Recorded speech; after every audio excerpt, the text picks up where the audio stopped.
Kung bakit sila naririto, kung tawagin po ang araw ng kasal ay araw ng pag-ibig. It's a love day para sa ating mga kapatid na naririto, kina Alexander Lovely, at syempre para sa ating lahat na naririto. Kasi naikiisa tayo sa kanilang pagmamahalan para saksihan natin at samahan sila sa mahalagang araw na ito ng kanilang buhay. So ang araw na ito ay araw ng pag-ibig.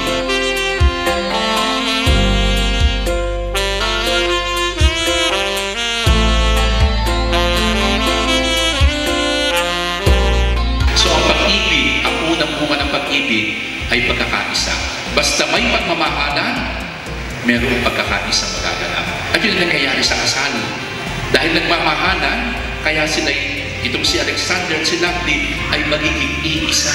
Hindi na sila dalawa, kundi isa.